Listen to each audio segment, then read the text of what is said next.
আল্লাহ তাআলা বলেন সূরা কলমের 4 নম্বর আয়াতে, দুনিয়ার মানুষ আল্লাহর নবী বিশ্ব নবী মুহাম্মদুর রাসূলুল্লাহ সাল্লাল্লাহু আলাইহি ওয়াসাল্লামকে আমি আল্লাহ তাআলা মহৎ চরিত্র দিয়ে পৃথিবীতে প্রেরণ করেছি। কেমন চরিত্র? আল্লাহ তাআলা বলেন ওয়া ইন্নাকা লা আলা খুলুকিন আযীম। ও নবী আমার, আপনাকে আমি মহৎ চরিত্র দিয়ে দুনিয়াতে প্রেরণ করেছি, কারণ আপনি হলেন পৃথিবীতে সর্বশ্রেষ্ঠ মানুষ। আপনার যে শ্রেষ্ঠত্ব আমি আল্লাহ তাআলা কোন নবী পর্যন্ত দেই নাই। লা ইন শাকারতুম লা আযীদান্নাকুম ওয়া লা ইন কাফারতুম وَلَئِن كَفَرْتُمْ إِنَّ عَذَابِي لَشَدِيدٌ।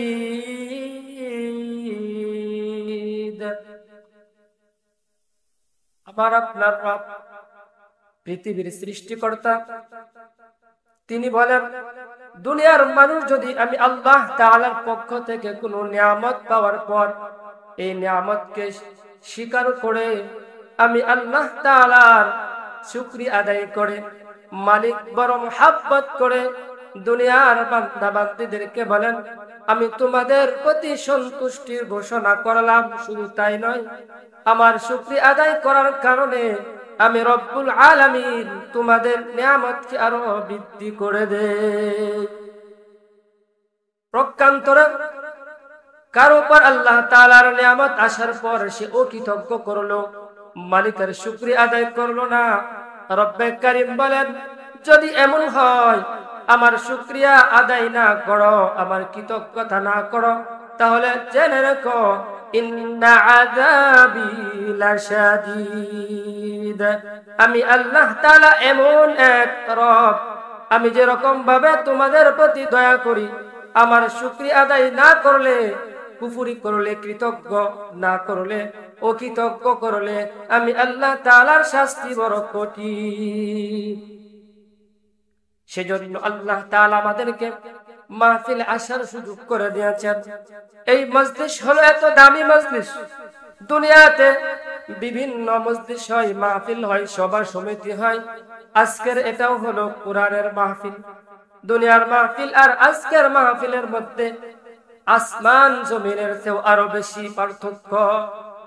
আল্লাহর হাবিব সাল্লাল্লাহু আলাইহি ওয়াসাল্লাম আজকের এই কোরআনের মাহফিল, আজকের এই হাদিসের মাহফিলকে লক্ষ্য করে বলেন দুনিয়ার মানুষ শোনো, আজকে তোমরা যে মাহফিলে বসে আছো সেটা হতে পারে মাটির মধ্যে, মাটির বিছানা, হালকা কষ্ট করে তোমরা বসে আছো, উপর দিয়ে সেরকম কোনো ব্যবস্থা নাই, কুয়াশা পড়তেছে, কিন্তু আমি আল্লাহ তাআলার কাছে আর মূল্য কত তোমরা জানো নি। আল্লাহর রাসূল বলেন আজকের এই মাহফিল হলো ফেরেশতাদের মাহফিল। আমাদের এই মাহফিল দুনিয়ার যত কোরআন ও হাদিসের মাহফিল হয়, দিনের মাহফিল হয়, যেখানে আল্লাহ তাআলার প্রশংসা করা হয়, গুণকীর্তন করা হয়, যেখানে রাসূলুল্লাহ সাল্লাল্লাহু আলাইহি ওয়াসাল্লামের প্রশংসা করা হয়। রাসূলুল্লাহ সাল্লাল্লাহু আলাইহি ওয়াসাল্লাম বলেন দুনিয়া থেকে আসমান পর্যন্ত আল্লাহর ফেরেশতারা সেটাকে বেষ্টন করে রাখেন। মুসলমান ভাইরা আমার, আমি আপনাদের সামনে পবিত্র কুরআনুল কারীমের 114টি সূরা থেকে একটি সূরা, সূরা আহজাব, সূরা আহজাবের 21 নম্বর আয়াতে কারিমা তিলাওয়াত করেছি। আল্লাহ রাব্বুল আলামিন ইরশাদ করেন লাকাদ কানা লাকুম ফি রাসূলিল্লাহি উসওয়াতুন হাসানাতুন লিমান কানা ইয়ারজুল্লাহ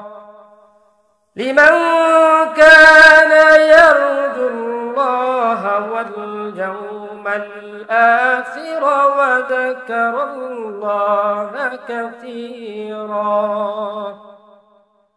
আমার আপনার রব পৃথিবীর সৃষ্টিকর্তা, সকল কিছুর অধিকর্তা রব্বুল আলামিন বলেন ও নবীর উম্মতেরা শোনো, তোমাদের মধ্যে যারা আমি আল্লাহ তাআলার বেশি থেকে বেশি জিকির করো, আমি আল্লাহর জিকির করো এবং পরকালকে স্মরণ করো, তোমাদের মধ্যে আমার নবী বিশ্ব নবী মুহাম্মদুর রাসূলুল্লাহ সাল্লাল্লাহু আলাইহি ওয়াসাল্লামের আদর্শের মধ্যে তোমাদের সর্বোচ্চ আদর্শ রয়েছে। আল্লাহ তাআলা বলেন, দুনিয়াতে যত আদর্শ আছে কোন আদর্শই গ্রহণীয় না। রীতিরীতি আল্লাহ রাব্বুল আলামিন লক্ষাধিক নবী রাসূল দুনিয়াতে প্রেরণ করেছেন মানব জাতির হেদায়েতের জন্য। তন্মধ্যে আমার আপনার নবী বিশ্ব নবী আল্লাহর হাবিব মুহাম্মদুর রাসূলুল্লাহ সাল্লাল্লাহু আলাইহি ওয়াসাল্লামকে এমন কিছু বৈশিষ্ট্য দিয়ে আল্লাহ তাআলা প্রেরণ করেছেন, যে বৈশিষ্ট্য আর গুণাবলী সিফাত আল্লাহ তাআলা পৃথিবীতে আগত যত নবী রাসূল প্রেরণ করেছেন, কোন নবী রাসূলকে এত মর্যাদা গুণাবলী আল্লাহ তাআলা দেন নাই। সেজন্যই আল্লাহ তাআলা বলেন, ও দুনিয়ার মানুষ, তোমাদের জন্য দুনিয়ার কোন নায়কের আদর্শ তোমার জন্য আদর্শ হতে পারে না। দুনিয়ার কোন খেলোয়াড়ের আদর্শ তোমার কোন আদর্শ হতে পারে না। বর্তমান সময়ে বিশেষ করে আমার যুবক ভাইরা খেলার প্রতি ধাবিত হয়, খেলার প্রতি ধাবিত হইয়া বিভিন্ন খেলোয়াড়ের পোশাক পরিধান করে, বিভিন্ন খেলোয়াড়ের মাথার চুলের যে কাটিং, ওই কাটিং পর্যন্ত আমার যুবক ভাইরা দিয়ে থাকে। কথা বলেন। আমার আপনার নবী বিশ্ব নবী মুহাম্মদুর রাসূলুল্লাহ সাল্লাল্লাহু আলাইহি ওয়াসাল্লাম বলেন, ও আমার উম্মতেরা, তোমাদের জন্য কোন মানুষের আদর্শ প্রকৃত আদর্শ হতে পারে না। একমাত্র আল্লাহ তাআলা আমাকে পৃথিবীর মানব জাতির জন্য আদর্শ আর মডেল হিসাবে তৈরি করেছেন, প্রেরণ করেছেন। এর প্রেক্ষিতে আল্লাহর রাসূল সাল্লাল্লাহু আলাইহি ওয়াসাল্লাম বলেন, বুইসতু লিউতাম্মিমা মাকারিমাল আখলাক। আমার উম্মতেরা, আল্লাহ রাব্বুল আলামিন আমাকে দুনিয়াতে পাঠাইছেন সর্বোত্তম আখলাক আর চরিত্র দিয়ে। কেমন চরিত্র, কেমন চরিত্র? মুহতারাম মুআজ্জাজ সম্মানিত উপস্থিতি, আল্লাহ রাব্বুল আলামিন পৃথিবীতে যত নবী রাসূল প্রেরণ করেছেন, প্রত্যেক নবী রাসূল আল্লাহ তাআলার কাছে শ্রেষ্ঠ মানুষ। দুনিয়ার যত মানুষ আছে এক একজনের এক একটা সম্মান আল্লাহ তাআলার কাছে আছে, এক একজনের এক একটা গুণ আল্লাহ তাআলার কাছে আছে। এর মধ্যে সর্বশ্রেষ্ঠ গুণাবলী দিয়ে আল্লাহ তাআলা পৃথিবীতে সমস্ত নবী রাসূলদেরকে প্রেরণ করেছেন। সমস্ত নবী এবং রাসূলদের মধ্যে সর্বশ্রেষ্ঠ এবং সবচেয়ে বেশি সম্মানিত করে আমার আপনার নবী বিশ্ব নবী রাসূলুল্লাহ সাল্লাল্লাহু আলাইহি ওয়াসাল্লামকে প্রেরণ করেছেন। চরিত্র, চরিত্র এমন সম্পদ হয় না কেনা বেচা। চরিত্র ছাড়া জাহান্নাম থেকে যাবে না কো বাছা। কথা বলেন ঠিক না ঠিক? কিয়ামতের মাঠে সবচেয়ে বেশি মানুষ জাহান্নামে যাবে চরিত্রের কারণে। যার চরিত্র যত উন্নত আল্লাহ তাআলা তাকে তত মর্যাদা বানাইয়া কিয়ামতের মাঠে উপস্থিত করবেন। সেজন্যই আমার আপনার নবী মুহাম্মদুর রাসূলুল্লাহ সাল্লাল্লাহু আলাইহি ওয়াসাল্লামকে আল্লাহ তাআলা এত উত্তম চরিত্র দিয়েছিলেন। আখলাক বা চরিত্র হলো তিন প্রকার। কয় প্রকার? খুব গভীর মনোযোগ দিয়ে শুনেন। চরিত্র হলো তিন প্রকার। কয় প্রকার? এক প্রকার চরিত্রের নাম হলো খুলুকে হাসান। নাম কি? খুলুকে হাসান। আর এক প্রকার চরিত্রের নাম হলো খুলুকে কারীম। আর এক প্রকার চরিত্রের নাম হলো খুলুকে আযীম। প্রথম প্রকার চরিত্র খুলুকে হাসান বলা হয়। আপনাকে একজন মানুষ ব্যথা দিয়েছে, আঘাত করেছে, একটা ঘুষি দিয়েছে, আঘাত করেছে, একটা চর মেরেছে, আপনিও তাকে পাল্টা আরেকটা আঘাত করলেন, একটা ঘুষি দিলেন, একটা চড় দিলেন। এটাকে বলা হয় খুলুকে হাসান। 2 নম্বর হলো খুলুকে কারীম। খুলুকে কারীম হলো আপনাকে এক ব্যক্তি একটা ঘুষি দিয়েছে, আপনি তার ঘুষির পরিবর্তে ঘুষি দেন নাই, বরঞ্চ আপনি নীরবতা পালন করেছেন, কিছু বলেন নাই, ঘুষিও দেন নাই, কোন আঘাত করেন নাই, বরঞ্চ তার আঘাতে আপনি চুপ নীরবতা পালন করেছেন। এটাকে বলা হয় খুলুকে কারীম। 3 নম্বর হলো খুলুকে আযীম। খুলুকে আযীম হলো এমন এক চরিত্র, যে চরিত্র আল্লাহ রাব্বুল আলামিন পৃথিবীর কাউকে দেন নাই, একমাত্র আমার আপনার নবী মুহাম্মদুর রাসূলুল্লাহ সাল্লাল্লাহু আলাইহি ওয়াসাল্লাম কে দিয়েছেন। জোরে বলেন আল্লাহু আকবার। আল্লাহ তাআলা বলেন সূরা কলমের মধ্যে, আল্লাহ তাআলা বলেন নূন ওয়াল কলমি ওয়া মা ইয়াসতুরুন মা আনতা বিনি'মাতি রাব্বিকা বিমাজনুন ওয়া ইন্না লাকা লাআজরান গায়রা মামনুন وَإِنَّكَ لَعَلَى خُلُقٍ عَظِيمٍ। আল্লাহ তাআলা বলেন সূরা কলমের 4 নম্বর আয়াতে, দুনিয়ার মানুষ আল্লাহর নবী বিশ্ব নবী মুহাম্মদুর রাসূলুল্লাহ সাল্লাল্লাহু আলাইহি ওয়াসাল্লামকে আমি আল্লাহ তাআলা মহৎ চরিত্র দিয়ে পৃথিবীতে প্রেরণ করেছি। কেমন চরিত্র? আল্লাহ তাআলা বলেন ওয়া ইন্নাকা লাআলা খুলুকিন আযীম। ও নবী আমার, আপনাকে আমি মহৎ চরিত্র দিয়ে দুনিয়াতে প্রেরণ করেছি, কারণ আপনি হলেন পৃথিবীতে সর্বশ্রেষ্ঠ মানুষ। আপনার যে শ্রেষ্ঠত্ব আমি আল্লাহ তাআলা কোন নবী পর্যন্ত দেই নাই। আল্লাহর হাবিব সাল্লাল্লাহু আলাইহি সাল্লাম, উনাকে আল্লাহ তাআলা পৃথিবীর শ্রেষ্ঠতম চরিত্র দিয়ে আমাদের জন্য প্রেরণ করেছেন। সুবহানাল্লাহ। নবীর আখলাক কেমন, নবীর চরিত্র কেমন? কাফেররা পর্যন্ত আমার আপনার নবীকে আল আমিন উপাধিতে ভূষিত করেছে। আল আমিন বলা হয় যার মধ্যে পরিপূর্ণ আমানতদারিতা আছে। আজকাল আমাদের মধ্যে এই জিনিসটার অভাব, আমানত নাই। আজকে যদি আপনার কাছে একজন কিছু টাকা রাখে বা কিছু মূল্যবান জিনিস রাখে, তাহলে এই জিনিসের পরিপূর্ণ হক, পরিপূর্ণ আমানত সময় মতো পাওয়া যাবে কি যাবে না? সম্ভব না। আজকে আমানত নাই, আমানতের খিয়ানত। অথচ আমানতের খিয়ানত হলো আল্লাহর হাবিব সাল্লাল্লাহু আলাইহি ওয়াসাল্লাম বলেন, বুখারী শরীফের হাদিস, মুনাফিকের কয়েকটি গুণ আছে, কয়েকটি বদ অভ্যাস আছে, যার মধ্যে এই অভ্যাসগুলো থাকবে। আল্লাহর হাবিব সাল্লাল্লাহু আলাইহি ওয়াসাল্লাম বলেন ওই ব্যক্তিটা হলো মুনাফিক। এর মধ্যে একটা হলো যার মধ্যে আমানতদারিতা নাই। সম্মানিত উপস্থিতি, আল্লাহ তাআলা আমার আপনার নবীর মধ্যে যেরকম ভাবে চরিত্রের মহত্ব দান করেছিলেন, তার মধ্যে আমানতদারিতা 100 ছিল, 100-র মধ্যে 100 ছিল, 100 ছিল, সামান্যতম কম ছিল না।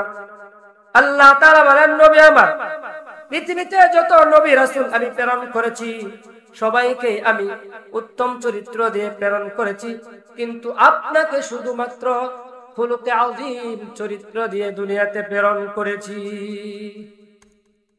খুলুকে আযীম, আযীম শব্দের অর্থ হলো মহৎ। এই আযীম শব্দ থেকে বুঝে আসে আল্লাহর হাবিব সাল্লাল্লাহু আলাইহি ওয়াসাল্লামকে আল্লাহ তাআলা কেমন চরিত্র দিয়ে প্রেরণ করেছিলেন। একদা এক ইহুদি, এক কাফের আল্লাহর হাবিব সাল্লাল্লাহু আলাইহি ওয়াসাল্লামের বাড়িতে মেহমান হলেন। আল্লাহর হাবিব সাল্লাল্লাহু আলাইহি ওয়াসাল্লামের অভ্যাস ছিল, আদত ছিল, ওনার চরিত্র ছিল, উনি মেহমান ছাড়া কোনোদিন খাবার গ্রহণ করতেন না। কথাগুলো মনোযোগ দিয়ে শুনবেন। মেহমানকে আল্লাহ রাসূল সাল্লাল্লাহু আলাইহি ওয়াসাল্লাম সম্মান করতেন। এমন কোন দিন নাই যেদিন আল্লাহর নবী সাল্লাল্লাহু আলাইহি ওয়াসাল্লাম কোনো মেহমানদারি করেন নাই। সেজন্যই নবীজি এক হাদিসের মধ্যে বলেন, আল্লাহর হাবিব قال النبي صلى الله عليه وسلم من كان يؤمن بالله واليوم الآخر فليكرم ضيفه। আল্লাহর হাবিব সাল্লাল্লাহু আলাইহি সাল্লাম বলেন, যে ব্যক্তি কিয়ামতের দিবসের উপর ঈমান রাখে, আল্লাহ তাআলাকে বিশ্বাস করে, সে যেন তার মেহমানকে সম্মান করে। আল্লাহর হাবিব সাল্লাল্লাহু আলাইহি ওয়াসাল্লাম এক কাফেরকে মেহমানদারি করলেন। রাত্রি বেলা ওই মেহমানকে শোয়াইয়া দিলেন। মেহমানদারি করার পর ওই মেহমান যখন ঘুমাইয়া গেলেন, আল্লাহর নবী সাল্লাল্লাহু আলাইহি ওয়াসাল্লাম ঘুমাইয়া গেলেন। এক পর্যায়ে ওই মেহমান সে তার হাজতের প্রয়োজন হইল, তার টয়লেটের প্রয়োজন হইল। আল্লাহর নবী সাল্লাল্লাহু আলাইহি ওয়াসাল্লাম জানেন না তার এই হালত, তার অবস্থা জানেন না। ওই মেহমান, ওই কাফের, সে নবীজিকে ডাক না দিয়ে নবীজি সাল্লাল্লাহু আলাইহি ওয়াসাল্লামের ঘরের মধ্যে ওই ব্যক্তিটা পায়খানা করে দিল, ওই পরিবেশকে সে নষ্ট করে দিল। তখন ওই ব্যক্তি চিন্তা করলো, আমি যে কাজ করেছি যদি মুহাম্মদ সাল্লাল্লাহু আলাইহি ওয়াসাল্লাম দেখেন, তাহলে হয়তো আমাকে শাস্তির ব্যবস্থা করবেন। দেখেন নবীজি কেমন চরিত্রের অধিকারী। সকাল হলো, আল্লাহর নবী সাল্লাল্লাহু আলাইহি ওয়াসাল্লাম যখন জানতে পারলেন ওই ব্যক্তিটা এই ঘটনা ঘটাইয়াছে, রাত্রে বেলা তার বিছানার মধ্যে বিছানা নষ্ট করে দিয়েছে, ঘরের পুরা পরিবেশকে সে নোংরা করে দিয়েছে। কিন্তু এই ঘটনা হলো ওই কাফের ব্যক্তি, ওই মেহমান ব্যক্তি তার মূল্যবান একটা জিনিস আল্লাহর নবীর বাড়িতে রেখে গিয়েছিলেন, অনেক মূল্যবান জিনিস। ওই জিনিসটা নেওয়ার জন্য পরদিন সকালবেলা আল্লাহর নবীর দরবারে হাজির হলেন। ভয় নিয়ে আসলেন, জানি না মুহাম্মদ সাল্লাল্লাহু আলাইহি ওয়াসাল্লাম আমাকে কি জানি বলে ফেলেন, ধমক দিয়ে ফেলেন কিনা, নাকি কোনো কটু কথা বলে ফেলেন। ওই ভয়ে নবীজির দরবারে আসলেন। আসার পর আল্লাহর নবী সাল্লাল্লাহু আলাইহি ওয়াসাল্লাম আগে গিয়ে বললেন, এ উহুদি ভাই, এ কাফের ভাই, তোমার কাছে আমি ক্ষমা চাই, কারণ তুমি আমার বাড়িতে রাত্রে মেহমান ছিলে। তোমার যতটুকু খেদমত করার প্রয়োজন ছিল, যে পরিমাণ দেখাশোনার প্রয়োজন ছিল, ওই পরিমাণ সম্মান তোমাকে করতে পারি নাই, সেজন্য আমাকে আফওয়ান, মাফ করবেন। সুবহানাল্লাহ। ওই ইহুদি কাফের আল্লাহর নবীর এই চরিত্র, মহৎ চরিত্রের অবস্থা দেখে তৎকালীন সে আল্লাহর পক্ষ থেকে হেদায়েত লাভ করলো। ওই ব্যক্তি দৌড়াইয়া তার গোত্রের নিকট গেল, গিয়া বলল, হে আমার লোক সকল, হে আমার গোত্রের লোকেরা শোনো, আমরা এমন এক নবীর বিরোধিতা করি, এমন এক মহৎ চরিত্রের ব্যক্তির বিরোধিতা করি, যার ব্যাপারে আমরা অজ্ঞ ছিলাম, যার ব্যাপারে, যার চরিত্রের ব্যাপারে আমরা নেগেটিভ ধারণা করতাম। অথচ মুহাম্মদ সাল্লাল্লাহু আলাইহি ওয়াসাল্লামের এমন এক ব্যবহার আমি পেয়েছি, যে ব্যবহারে আমি আল্লাহর নবী সাল্লাল্লাহু আলাইহি ওয়াসাল্লামের আনিত ধর্ম পালন করার জন্য আমি স্বেচ্ছায় রাজি হয়ে গেলাম। বলেন সুবহানাল্লাহ। মুহতারাম হাজিরিন, শুধু তাই নয়, এই ঘটনা শোনানোর পর তার গোত্রের যত মানুষ ছিল, ইতিহাস সাক্ষী, আল্লাহর নবী সাল্লাল্লাহু আলাইহি ওয়াসাল্লামের এই মহৎ চরিত্রের গুণের অবস্থা দেখে ওই ইহুদি সহ তার গোত্রের সমস্ত মানুষগুলো এক বাক্যে বলে উঠল, আশহাদু আল্লা ইলাহা ইল্লাল্লাহু ওয়া আশহাদু আন্না মুহাম্মাদার রাসূলুল্লাহ সাল্লাল্লাহু আলাইহি। মুহতারাম হাজিরিন, আল্লাহর নবীর অবস্থার কথা কয়টা বলবো। আর এক হাদিসের মধ্যে আসছে, আল্লাহর নবীর এক বিখ্যাত সাহাবী, যিনি আল্লাহর নবী সাল্লাল্লাহু আলাইহি ওয়াসাল্লামের খেদমত করেছেন 10 বছর। কয় বছর? 10 বছর। ওনার নাম হলো আনাস রাদিয়াল্লাহু তাআলা আনহু। নাম কি? আনাস রাদিয়াল্লাহু তাআলা আনহু। তিনি বলেন, খাদ্দামতুন নবী সাল্লাল্লাহু আলাইহি ওয়াসাল্লাম 10 সিনিন। আনাস রাদিয়াল্লাহু তাআলা আনহু বলেন, আমি নবী করিম সাল্লাল্লাহু আলাইহি ওয়াসাল্লামের দীর্ঘ 10 বছর খেদমত করেছি। কয় বছর? 10 বছর খেদমত করেছেন। হাদিসের ঘটনা বলতেছি, শুনেন, জীবন পরিবর্তন হবে ইনশাআল্লাহ। ওই আনাস রাদিয়াল্লাহু তাআলা বলেন, আমি নবীজির খেদমত করেছি দীর্ঘ 10 বছর, কিন্তু নবীজির এত মহৎ চরিত্র, আল্লাহর নবী এই দীর্ঘ 10 বছরের মধ্যে আমার হাজারো বার, হাজারের ঊর্ধ্বে আমার ভুল হয়েছে। একজন মানুষ যদি একজনের অধীনে থাকে 10 বছর, তার মধ্যে ভুল হওয়াটাই তো স্বাভাবিক, কি বলেন? মানুষ মানেই তো ভুল। আল্লাহর নবীর সাহাবী আনাস রাদিয়াল্লাহু তাআলা আনহু বলেন, আমি 10 বছরের মধ্যে কোনো একটা দিন এমন শব্দ নবীজি বলতে শুনি নাই, আনাস গো তুমি এই কাজটা করলা কেন, এই কাজটা করলা না কেন? সুবহানাল্লাহ। আল্লাহর নবীর এই মহৎ চরিত্র দেখেন একজন নাই, দুইজন নয়, হাজার হাজার কাফের, লক্ষ লক্ষ, কোটি কোটি কাফের ঈমানদার হয়ে আল্লাহর নবী সাল্লাল্লাহু আলাইহি ওয়াসাল্লামের সাথীত্ব লাভ করেছেন। আজকে আমরা যদি আল্লাহর নবীর আদর্শ গ্রহণ করতে পারি, আল্লাহর নবী সাল্লাল্লাহু আলাইহি ওয়াসাল্লাম কি বলেন? আল্লাহর নবী আমাদের জন্য সুসংবাদ রেখে গিয়েছেন, ও আমার উম্মতেরা, আমি এক সময় থাকবো না, কিন্তু আমার রেখে যাওয়া আদর্শগুলো কিয়ামত পর্যন্ত দুনিয়াতে এক প্রকার মানুষ, এক শ্রেণীর মানুষ আমল করবে। কথা বলেন ঠিক না ঠিক? সমস্ত মানুষ যদি আল্লাহর বিরোধী হয়ে যায়, সমস্ত মানুষের মধ্যে কিছু সংখ্যক মানুষ হলেও এমন থাকবে যারা মুহাম্মদ সাল্লাল্লাহু আলাইহি ওয়াসাল্লামের আদর্শকে আঁকড়িয়ে ধরবে। কথা বলেন ঠিক না ঠিক? কিন্তু আল্লাহর নবীর আদর্শ যদি মানুষ ধরে রাখতে পারে, আমার আপনার নবী কি বলে দিয়েছেন? ক্বালা নবী সাল্লাল্লাহু আলাইহি ওয়াসাল্লাম, তারাকতু ফীকুম আমরাইন লান তাদিল্লু মা তামাসসাকতুম বিহিমা কিতাবাল্লাহি ওয়া সুন্নাত রাসূলিহি। আল্লাহর নবী বলেন, ও আমার উম্মতেরা, আমি তোমাদের মাঝ থেকে বিদায় নিয়ে চলে যাচ্ছি, আমার আদর্শকে রেখে যাচ্ছি তোমাদের জন্য। শুধু তোমাদের জন্য নয়, কিয়ামত পর্যন্ত আনেওয়ালা প্রত্যেকটা উম্মতের জন্য আমার আদর্শ হবে একমাত্র আদর্শ। নবীজি বলেন, আমি তোমাদের কাছে দুটি জিনিস রেখে যাচ্ছি। কয়টি জিনিস? দুইটি জিনিস।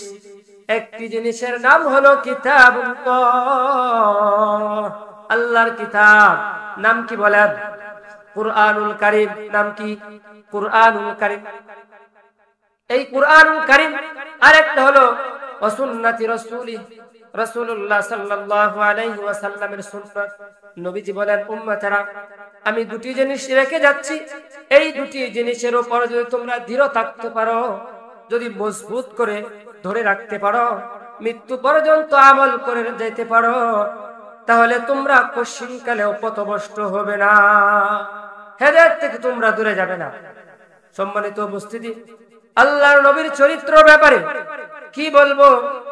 আয়েশা সিদ্দিকা রাদিয়াল্লাহু তাআলা আনহাকে জিজ্ঞাসা করা হলো, আল্লাহর নবীর সাহাবারা জিজ্ঞাসা করলেন, হে আয়েশা, আপ নবীজির চরিত্র সম্পর্কে কিছু আমাদেরকে শোনান। আখবিরনি আন খুলুকি রাসূলিল্লাহি সাল্লাল্লাহু আলাইহি ওয়াসাল্লাম আও কামা ক্বালা আলাইহিস সালাতু ওয়াস সালাম। আয়েশাকে জিজ্ঞাসা করা হলো, হে আয়েশা, নবীজির চরিত্রের ব্যাপারে আপনার ধারণা কি? আমাদেরকে কিছু নবীজির চরিত্রের ব্যাপারে শোনান। নবীজির চরিত্র কেমন ছিল? আয়েশা রাদিয়াল্লাহু তাআলা আনহা বলেন, হে নবীর সাহাবারা, তোমরা নবীজির চরিত্রের ব্যাপারে প্রশ্ন করেছো। আমি আয়েশা বেশি কিছু বলতে চাই না। নবীজির চরিত্র ছিল কানা খুলুকুহু আল কুরআন। নবীজির চরিত্র ছিল কুরআন। সুবহানাল্লাহ। নবীজির চরিত্র কি ছিল? স্বয়ং কুরআনুল কারীম। যে কুরআন দেখলেও সওয়াব, স্পর্শ করলেও সওয়াব, তিলাওয়াত করলেও সওয়াব, অন্য জনের জবান থেকে শ্রবণ করলেও সওয়াব। কুরআনুল কারীম এমন একটি গ্রন্থ, পৃথিবীতে যত গ্রন্থ আছে, যত কিতাব আছে, পুস্তক আছে, কোন বইয়ের ব্যাপারে, কোন পুস্তকের ব্যাপারে কেউ গ্যারান্টি দিতে পারবে না যে আমার লিখিত এই বইটা একদম নির্ভুল, নির্ভেজাল পিওর বই পৃথিবীর কোন বিজ্ঞানী কোন দার্শনিক এই গ্যারান্টি দিতে পারবে? কথা বলেন, পারবে? কিন্তু কোরআনুল কারীম এমন এক গ্রন্থ, যে গ্রন্থের শুরুতে সূরা বাকারার শুরুতে আল্লাহ তাআলা এই গ্রন্থকে চ্যালেঞ্জ পূর্ণ করেছেন। আল্লাহ তাআলা বলেন, আলিফ লাম মিম যালিকাল কিতাবু লা রাইবা ফীহি হুদাল লিল মুত্তাকিন। আল্লাহ তাআলা বলেন, পৃথিবীবাসী, আমি এমন এক গ্রন্থ নাজিল করেছি, এমন এক কিতাব নাজিল করেছি, যে কিতাবের মধ্যে সন্দেহের ব্যাপারে কোনো লেশ নাই। সন্দেহ তো দূরের কথা, সন্দেহের কোনো লেশ মাত্র নাই। এই কোরআন যারাই মানবে তাদেরকে আল্লাহ তাআলা হেদায়েত দান করবেন। কথা বলেন, ঠিক না ঠিক? এই কোরআন যারাই মানবে আল্লাহ বলেন তারাই হেদায়েতের পথে চলতে পারবে। যালিকাল কিতাবু লা রাইবা ফি, এই কিতাবের মধ্যে কোনো সন্দেহ নাই। হুদাল লিল মুত্তাকিন, এই কিতাব হলো মুত্তাকিনদের জন্য হেদায়েত। কাদের জন্য হেদায়েত? মুত্তাকিনদের জন্য হেদায়েত, সবার জন্য না। আল্লাহ তাআলা এখানে খাস করেছেন, নির্দিষ্ট করেছেন, সেটা হলো এই কোরআন হলো পৃথিবীর মধ্যে থেকে একমাত্র যারা আল্লাহকে বিশ্বাস করে। কোন হিন্দুর জন্য এই কিতাব হেদায়েত হতে পারে না, কোন কাফেরের জন্য, কোন বেঈমানের জন্য এই কোরআন নামক কিতাব হেদায়েত হতে পারে না। হেদায়েত হতে পারে একমাত্র কাদের জন্য? যাদের মধ্যে তাকওয়া আছে। যাদের মধ্যে কি আছে? তাকওয়া আছে। হুদাল লিল মুত্তাকিন। আল্লাহ বলেন এই কিতাব হলো একমাত্র মুত্তাকিনদের জন্য হেদায়েত। আমরা এখানে যারা আছি সবাই তো মুত্তাকি। কি বলেন? মুত্তাকি না? মুত্তাকি। পরিপূর্ণ মুত্তাকি হওয়ার জন্য কিছু শর্ত আছে, কিছু নিয়ম আছে, আল্লাহর দেওয়া কিছু বিধানাবলী আছে। এইগুলো যদি আমরা মানতে পারি তাহলে কেবল আল্লাহ তাআলার কাছে আমরা মুত্তাকি বলে সাব্যস্ত হব। তো মুত্তাকি হইতে হলে কিছু গুণ লাগবে। আল্লাহ তাআলা বলেন মুত্তাকি তারাই যারা আল্লাহ তাআলাকে না দেখে কি করে? বিশ্বাস করে। আল্লাযীনা ইউমিনুনা বিল গায়ব ওয়া ইউকিমুনাস সালাতা ওয়া মিম্মা রাযাকনাহুম ইউনফিকুন। আল্লাহ বলেন মুত্তাকি তারা যারা আমি আল্লাহ তাআলাকে না দেখে বিশ্বাস করে। আমরা এখানে যারা আছি বা দুনিয়ার মানুষ যারা আছে, কেউ তো আল্লাহ তাআলাকে দেখেন নাই। কি বলেন? দেখছে? দেখছে না। প্রকৃত ঈমানদার হলো ওই ব্যক্তি যারা আল্লাহকে না দেখে বিশ্বাস করে। আর যারা বলে আমরা অদৃশ্যের উপর বিশ্বাস করতে পারি না, আল্লাহর কসম, যে ব্যক্তি আল্লাহকে না দেখে বিশ্বাস করতে পারে না, আল্লাহ বলে সে ঈমানদার হতে পারে না। আল্লাহ বলেন মুত্তাকি হওয়ার জন্য এক নম্বর শর্ত কি? আল্লাহকে না দেখে বিশ্বাস করতে হবে। দুই নম্বর শর্ত হলো নামাজ কায়েম করতে হবে। কি করতে হবে? নামাজ কায়েম করতে হবে। তিন নম্বর হলো আল্লাহ তাআলা আমাদেরকে যে সম্পদ দিয়েছেন, ধন সম্পদ দিয়েছেন, এই সম্পদ থেকে আল্লাহর জন্য খরচ করতে হবে। কি করতে হবে? খরচ করতে হবে।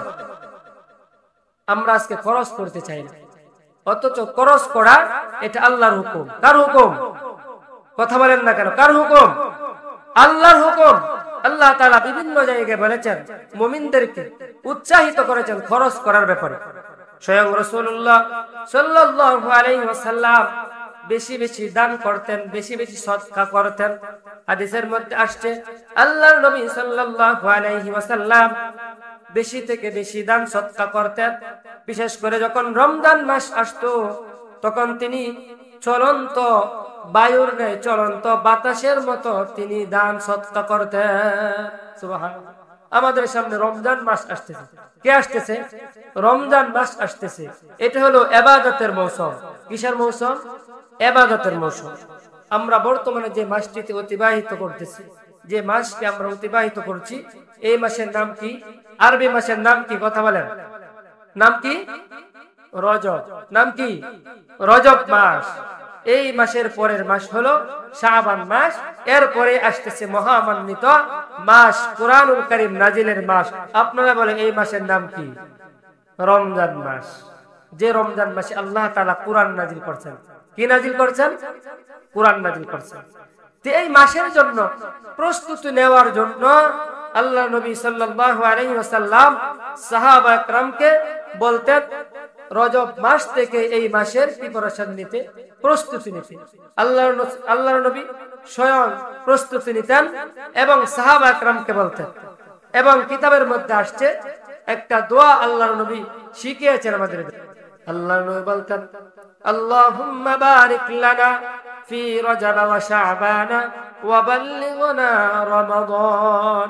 সবাই বলেন আল্লাহুম্মা বারিক লানা ফি রজব ওয়া শাবান ওয়া বাল্লিগনা রমাদান। আল্লাহর হাবিব বলতেন হে আল্লাহ, আল্লাহুম্মা হে আল্লাহ, বারিক লানা ফি রজব ওয়া শাবান, আমাদেরকে রজব এবং শাবানের বারাকা দান করেন, রজব এবং শাবানের বরকত দান করেন। ওয়া বাল্লিগনা রমাদান, এবং আমাদেরকে মহামান্বিত মাস রমজান মাস পর্যন্ত আমাদের হায়াতকে দীর্ঘায়িত করে দেন। আমরা তার উম্মত হিসাবে আমাদেরও করণীয় হলো এই দোয়াটা বেশি বেশি পড়া। বিশেষ করে শুধু জবান দ্বারা দোয়া পড়লে তো হবে না, আমার মন মানসিকতা আল্লাহ তাআলার দিকে ধাবিত করতে হবে। এবং রমজান মাসে আমাদের আমলকে বৃদ্ধি করতে হবে, দুনিয়ার কাজকর্মকে একটু কমিয়ে দিতে হবে, আল্লাহর ইবাদতের প্রতি মনোনিবেশ করতে হবে। রাজি আছেন তো সবাই ইনশাআল্লাহ? তো আল্লাহ তাআলা পৃথিবীতে যত মানুষ প্রেরণ করেছেন সমস্ত মানুষের জন্যই আল্লাহর নবী ছিলেন রহমত স্বরূপ। কি ছিলেন? রহমত স্বরূপ।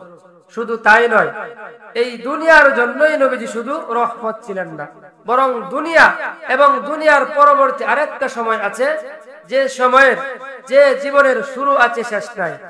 ওই জীবনের নাম কি বলেন তো? পরকাল। কোন কাল? পরকাল। দুনিয়াতে আমার আপনার হায়াত আল্লাহ তাআলা দিয়েছেন, নির্দিষ্ট করে দিয়েছেন। কি করে দিয়েছেন? নির্দিষ্ট করে দিয়েছেন।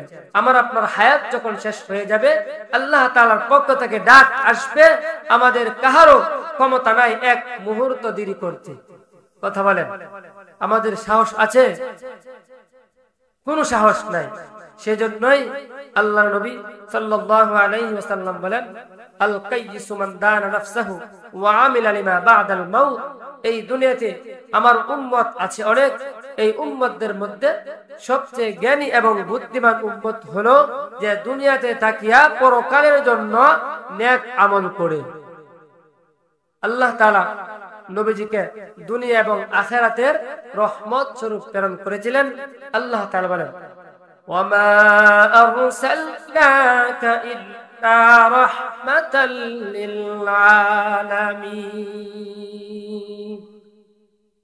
হে আমার বান্দা, হে আমার বান্দি, আমি তোমাদের জন্য এমন এক রহমতের নবী প্রেরণ করেছি যে নবী শুধু দুনিয়াতে নয় পরকালেও তোমাদের জন্য রহমত স্বরূপ।